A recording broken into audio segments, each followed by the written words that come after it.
So he was also sent to the Bani Israel, the children of Yaqub alayhi salam, and in that area and in that vicinity.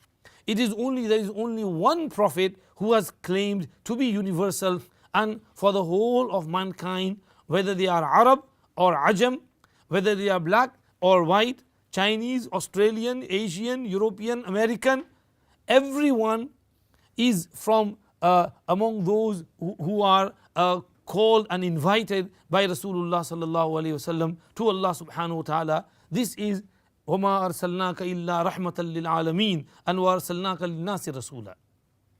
That is why Rasulullah sallallahu alaihi wasallam in one hadith said, فُضِّلْتُ عَلَى الْأَنْبِيَاءِ بِسِتٍّ, I have been given preference by Allah over other prophets in 6 ways. First he said, أُعْطِيتُ جَوَامِعَ الْكَلِمِ, I have been given جَوَامِعُ الْكَلِمِ, and وَنُصِرْتُ بِالرُّعْبِ, I have been given that inspiring awe, and وَأُحِلَّتْ لِيَ الْغَنَائِمِ, Ghanimat has been made halal for me, and moved on to say, وَكَانَ النَّبِيُّ يُبْعَثُ إِلَىٰ قَوْمِهِ خَاصَّةً وَأُرْسِلْتُ إِلَى الْخَلْقِ كَافَّةً. A prophet was sent to his people specially, but I was sent to the whole humanity. That is why when some people who are nice people who say that they are Unitarians, they believe in one God, they don't believe in 3. But then when they are asked about Muhammad, they say he was a nice man. Okay, he was a messenger, but he was messenger for the Arabs only, not for the non-Arabs.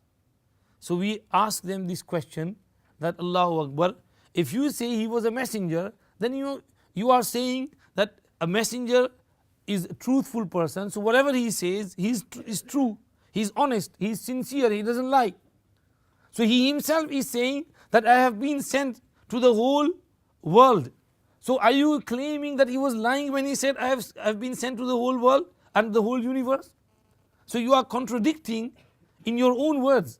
In one place you are saying that he is true, he is a messenger, and on the other hand you are saying he is lying when he said that I have been sent to the whole nation. So how can that be possible? He was a prophet for the whole universe and for the whole of mankind. This is what Shaykh Izzuddin ibn Abdul Salam is saying, that other prophets were sent to their region, to their people, but Rasulullah sallallahu alaihi wasallam was universal and he was sent to the whole of mankind. These are 15 attributes and virtues, excellencies, finish over here. Number 16. Another is that Allah exalted He spoke to Musa alayhi salam on Mount Sinai and in the holy valley, whereas He spoke to our Prophet sallallahu alaihi wasallam at the lot tree of the furthest limit. This is in Mi'raj, when Rasulullah sallallahu alaihi wasallam reached Sidratul Muntaha, high above the 7th heaven. They came to a place where Jibreel alayhi salam said, Ya Rasulullah, this is it, I cannot go any further. So Rasulullah sallallahu alaihi wasallam said, Oh Jibreel, why are you leaving me? I said, no, I'm sorry, I can't go any further. Then a beautiful, nice couch was brought for Rasulullah sallallahu alaihi wasallam, or couch-like sitting place, which had green covering over it, and Rasulullah sallallahu alaihi wasallam was made to sit on it, and then he was taken to Allah subhanahu wa ta'ala, where Jibreel alayhi salam did not go. He said, حَتَّى ظَهَرْتُ لِمُسْتَوًا أَسْمَعُ فِيهِ صَرِيفَ الْأَقْلَامِ, I ascended to an area where I could hear the inscribing of the pens. The pens were noting things down. That is the place where there is Lawh Mahfuz, the sacred tablet, from which things are being noted down and they are passed down. So there is a place which is a borderline between the low and the high, the top and the bottom. That the angels of the top, they don't come down, and the angels of the bottom area, they don't go on top. So whatever is to be given, it is taken, it is noted down and copied from Lawh Mahfuz and brought to Sidratul Muntaha, and then the angels from the lower part, they take it from there and they go over it, and whatever instructions are given to them, they implement that throughout the whole world. So he was taken over Sidratul Muntaha, above the beyond the lot tree, where he saw or he heard, witnessed the angels noting things down. And it is there when he moved on that he spoke to Allah subhanahu wa ta'ala, or Allah subhanahu wa ta'ala spoke to him.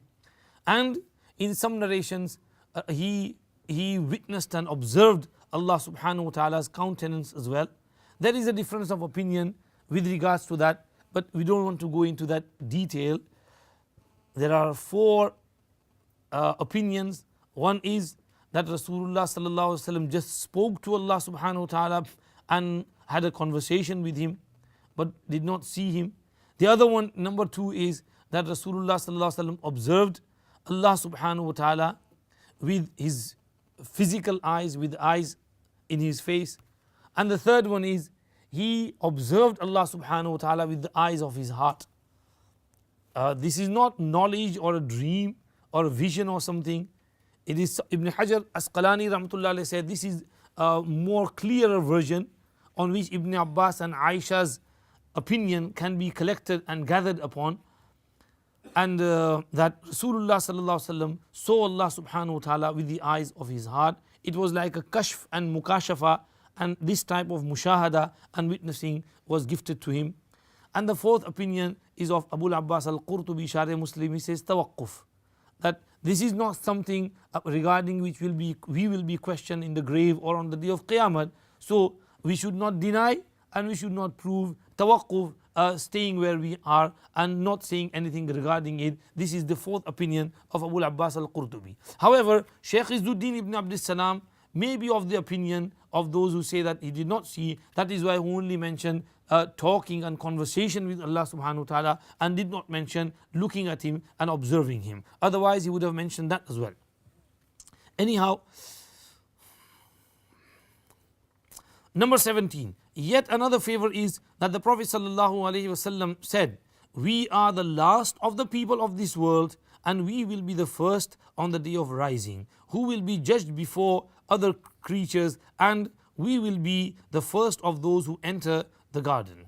Before other people would be, I think, better translation. Anyhow, I have explained this in the morning session that on the day of Qiyamah, our Hisab Kitab and reckoning will be taken first and others will follow us. Number 18, another is that he mentioned his leadership in general. He restricted it to the day of rising, so that he said, "I am the master of the descendants of Adam on the day of rising, the first from whom the grave will be opened, and the first intercessor, and the first whose intercession will be accepted." There are many things over here. First, that he is the leader and master of the children of Adam. And secondly, his grave will be the first to open. This is in Sahih Muslim. وَأَنْ أَوَّلُ مَنْ يَنْشَقُّ عَنْهُ الْقَبْرُ يَوْمَ الْقِيَامَةِ. When Israfil alayhi salam will blow the trumpet for a second time, the first grave to open up and split will be of Rasulullah sallallahu alayhi wasallam, and he will come out of his grave, and with him will be Abu Bakr as-Siddiq radiyallahu anhu and Umar Farooq radiyallahu anhu, and they will proceed towards the people of those who are buried in Jannatul Baqi in Madinah Munawwara, and they will come out of their graves, and then they will proceed towards Makkah Mukarramah, Jannatul Ma'la, wait for them, and together they will go to the place of resurrection, the Maidan of Hashr, and people will start coming from other areas and other places. And wherever, if they are buried in England, they will have to travel from England by foot, walking. Some will arrive quickly, some will arrive late, but everybody will get there in time for the reckoning. And they will be directed by Allah subhanahu wa ta'ala. There will be angels who will be directing people. And يَوْمَ يَدْعُ الدَّاعِي إِلَى شَيْءٍ نُكُرٍ. This is the direction in which you have to go, and people will go in that direction and go in that place of resurrection. The earth will be stretched out and it will be spread out, and people will gather over there, and Hisab Kitab will take place. So the first person whose grave will be opened will be Rasulullah sallallahu alaihi wasallam, and the first intercessor and the first whose intercession will be accepted. He said, وَأَنَا أَوَّلُ شَافِعٍ وَأَوَّلُ مُشَفَّعٍ.